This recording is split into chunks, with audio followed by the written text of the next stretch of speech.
Gregor acorda, se vê nesse corpo de inseto e a primeira preocupação dele é que ele vai se atrasar pro trabalho. Chore se você chorou. Ser humano de 1,70 é inseto, tá ligado? O que a gente vai fazer com isso aqui no meio da casa? Quando você é desempregado e precisa cuidar de uma outra pessoa e essa outra pessoa é um inseto, beleza, até dá. Quando certa manhã Gregor Samsa acordou de sonhos intranquilos, encontrou-se em sua cama metamorfoseado num inseto monstruoso. Essa é uma das frases mais famosas da literatura, seja do século XX, seja de todos os tempos. Mesmo que você nunca tenha lido A Metamorfose, você sabe mais ou menos do que se trata. Basicamente, o plot é a história de um cara que acorda transformado numa barata. E a gente sabe, né, pelo que eu acabei de ler, que na verdade não é necessariamente uma barata, é um inseto monstruoso que você pode interpretar da forma que quiser. Nesse caso, pode seguir com a sua teoria da barata. É sobre esse livro que a gente vai falar hoje. Muito prazer, eu sou a Mariana, seja bem-vindo a esse canal que eu falo aqui sobre livros sem qualquer formação, sem qualquer pretensão, sem nada, apenas porque eu gosto muito de ler mesmo. Vamos lá. A Metamorfose, do Kafka, eu li aqui nessa edição, que tem tradução da Modesto Carone, tá?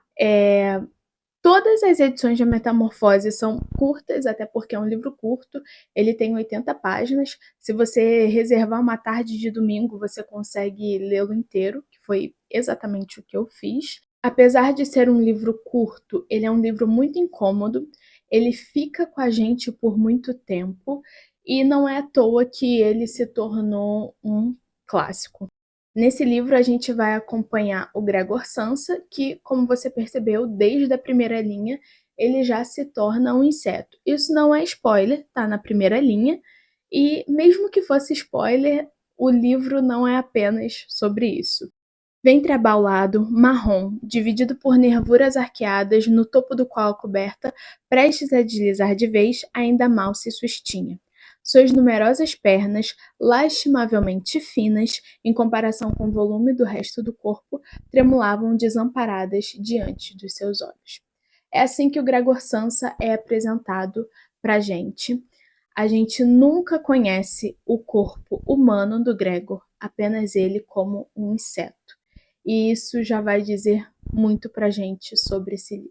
O Gregor acorda, se vê nesse corpo de inseto e a primeira preocupação dele é que ele vai se atrasar para o trabalho. E aí, se você se identificou, chore se você chorou. Não existe nenhum pânico existencial, não existe nenhum desespero, não existe nenhum, meu Deus, agora eu sou um inseto, ou algum questionamento do porquê isso aconteceu. Basicamente, não existem questionamentos. Ele acorda, se vê na forma de um inseto e ele fica, meu Deus, eu vou perder o trem. Ou, como será que eu vou entrar no trem agora que eu tô com esse corpo de inseto? Como será que eu abro a porta para poder sair do quarto, para pegar o trem, para ir trabalhar? Já de cara a gente consegue perceber um dos rumos que a história começa a tomar. Quem que era o Gregor antes dele se transformar no inseto? Ele era um caixeiro viajante que sustentava a família inteira.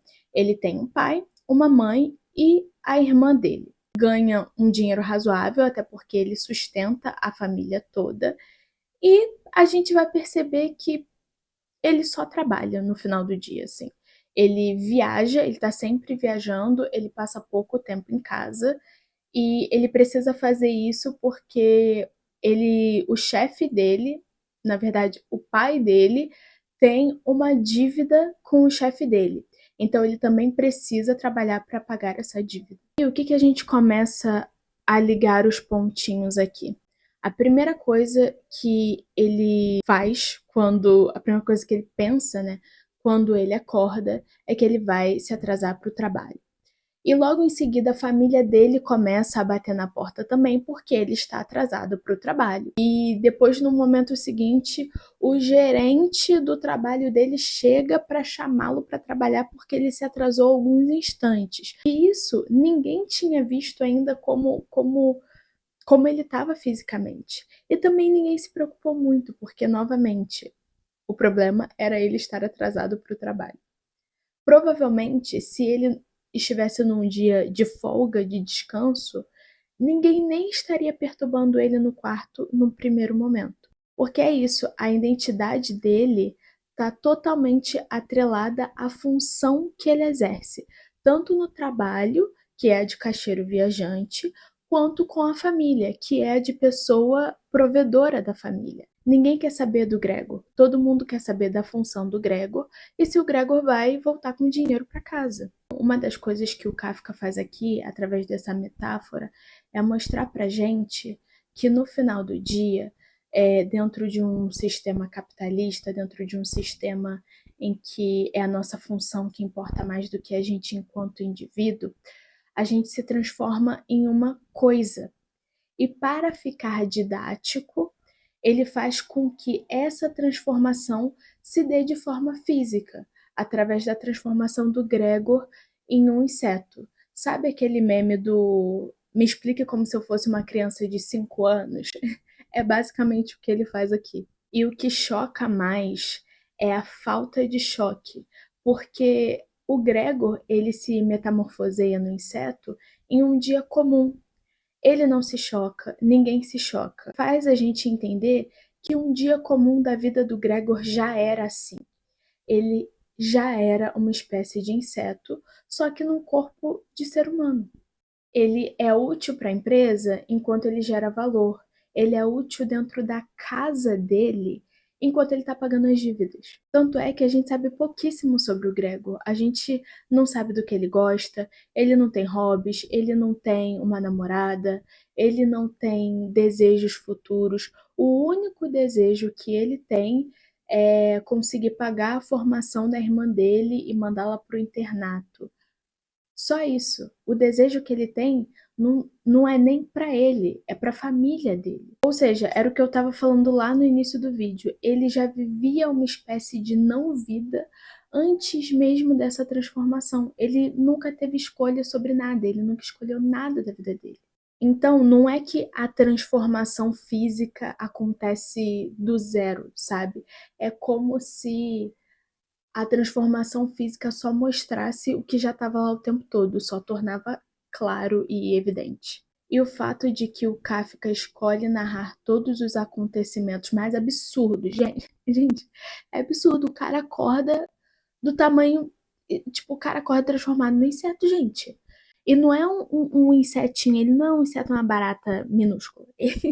Ele é tipo um ser humano de 1,70 inseto, tá ligado? Claro que isso 1,70 foi apenas da minha parte, mas assim, ele é um ser humano de tamanho normal, pelo que dá a entender no livro, e ele acorda igual um inseto. Essa narrativa trivial faz com que a gente estranhe, mas no final a gente reconhece. Porque no fundo a gente sabe que todos os dias da nossa vida a gente tá ignorando situações absurdas para poder seguir em frente, para conseguir viver. A gente ignora absurdos todos os dias.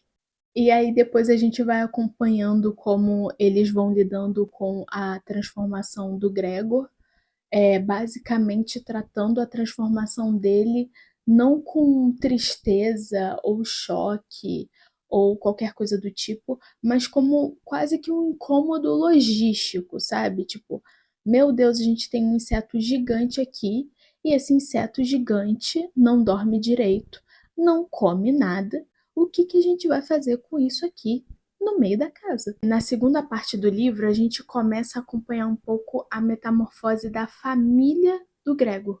Porque, como eu disse, ele era a principal fonte de renda ali daquela casa. Eles têm algum dinheiro guardado, mas eles percebem que não vai durar muito tempo, então eles têm que começar a arranjar empregos. E é isso que cada um deles faz. E aí, meus amigos, o problema logístico vai ficando ainda pior. Porque quando você é desempregado e precisa cuidar de uma outra pessoa, e essa outra pessoa é um inseto, beleza, até dá, você até faz umas graças, que era o que a irmã do Gregor fazia, né? Ela deixava ali algumas comidas apodrecerem, ela entregava para ele, fazia, enfim, fazia com que a vida dele fosse um pouco menos miserável no formato de inseto.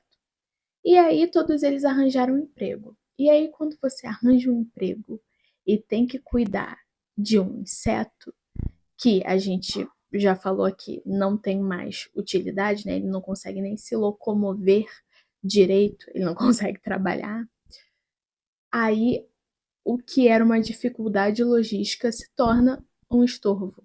Então ele passa basicamente de provedor para inseto, problema logístico, e agora um estorvo porque ele está ocupando um cômodo da casa. E aí a família que está com problemas financeiros começa a tirar todos os lixos assim que tem na casa para poder abrir espaço na casa para um outro cômodo para alugar para outras pessoas, né, para ganharem uma renda extra.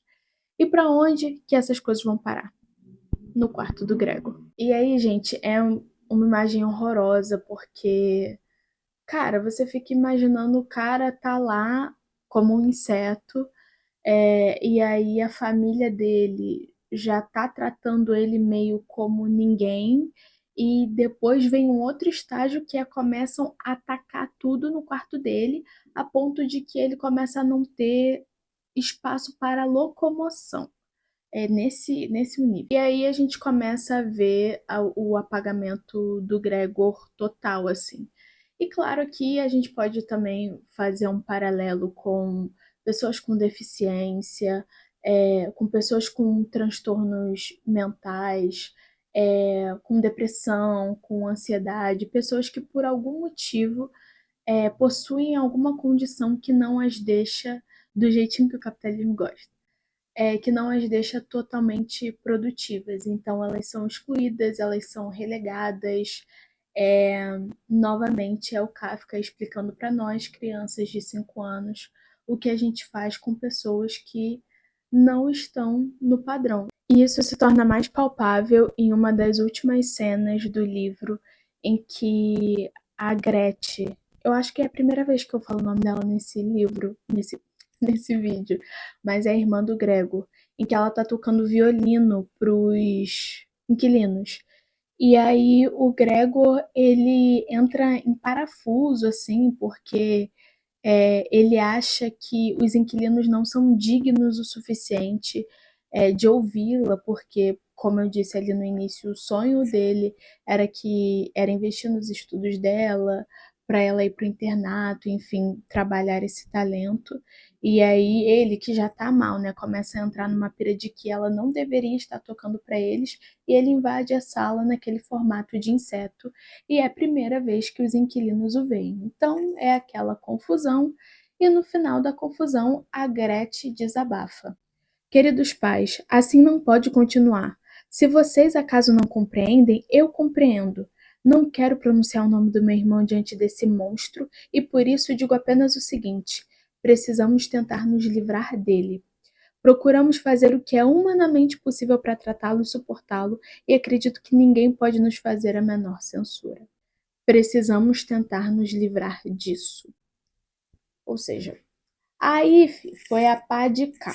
E aí o ponto sem volta do livro inteiro, porque o que parecia incondicional lá no início, que era o afeto da família pelo Gregor, não é incondicional, é condicional à função dele, é condicional à sua utilidade. Se ele perdeu a capacidade de trabalhar e de sustentar a família, ele não serve mais. Ele é isso, ele é uma coisa.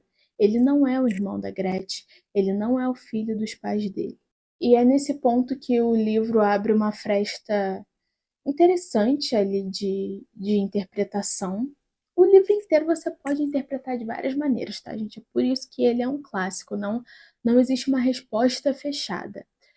Mas é nesse momento que o Gregor faz a primeira escolha da vida dele, que é justamente morrer. Do início ao fim da vida adulta, ele sempre foi conduzido por circunstâncias, por situações que estavam fora do controle dele. Nunca teve vontade própria. Até a última noite, em que ele pensou. Sua opinião de que precisava desaparecer era, se possível, ainda mais decidida do que a da irmã. Permaneceu nesse estado de meditação vazia e pacífica até que o relógio da torre bateu a 3ª hora da manhã. ele ainda vivenciou o início do clarear geral do dia lá do lado de fora da janela. Depois, sem intervenção da sua vontade, a cabeça afundou completamente e das suas ventas fluiu fraco o último fôlego. E notem que, apesar do trecho falar que foi sem intervenção da sua vontade, a decisão de desaparecer foi genuinamente dele. Era como se ele tivesse se entregando. A única liberdade real, a única escolha que sobra para Gregor Samsa depois de uma vida inteira de serviço e de submissão é deixar de existir. E assim, gente, ele morre e você tá pensando que o Kafka vai fazer a família chorar em cima do corpo dele? Menina. Não vai mesmo, não vai mesmo. Inclusive, eu até soltei uma leve risada logo depois, porque quem encontra o corpo dele é a faxineira. E ela fala algo muito engraçado. Assim que ela encontra o corpo dele, porque ela é a única pessoa ali que ainda entra no quarto dele, ela fala: Venham só ver uma coisa, ele empacotou, tá empacotado de uma vez. Aí eu dei um leve risinho. Mas é basicamente assim que a morte dele é anunciada e é recebida pela família com um certo alívio, porque novamente eles já não viam no Gregor um ser humano. No mesmo dia, eles pedem folga de seus respectivos trabalhos e vão passar uma tarde passeando, sem fazer nada e pensando em planos para o futuro. Porque, visto que agora o Gregor morreu, eles também podem se mudar para uma casa menor e mais bem localizada. Porque o Gregor gostava da casa atual deles. Como era ele que bancava, não tinha muito o que se fazer. Basicamente, a reação da família é pura e simplesmente de alívio. E eu não acho que o Kafka faça isso só porque ele é uma pessoa ruim, ou para chocar, ou para deixar a gente mal. Eu acho que ele faz isso de fato para que a gente consiga ver que muitas das nossas relações são mediadas pura e simplesmente por sermos funcionais em muitas delas. E que muitas não existiriam caso você deixasse de fazer o que você faz hoje. E não caso você deixasse de ser quem é. A gente consegue contar em uma mão quem tá com a gente por quem a gente é e não pelo que a gente faz. E é isso, né, gente? Pesei o clima. Acho que dei uma pesada de clima, mas é porque, de fato, por mais que o livro tenha 80 páginas, ele é um livro que te arrebata e te faz ficar pensando em muitas coisas. É para isso que clássicos servem e é por isso que tanta gente fala deles. Fora que ele é muitíssimo bem escrito, ele não é nem um pouco difícil, caso você tenha medo de livros clássicos porque eles parecem difíceis, não são. Vocês viram, eu literalmente narrei algumas partes do livro e são muito tranquilas. Então vale super a pena você dar uma chance e se esbaldar com essa leitura em um domingo de tarde qualquer. Caso você já tenha lido esse livro, me conta aqui embaixo o que você achou. Vamos papear um pouquinho sobre as metamorfoses, as diversas mudanças que aconteceram nesse livro e eu espero você também no próximo vídeo. Muito obrigada por ter assistido até aqui.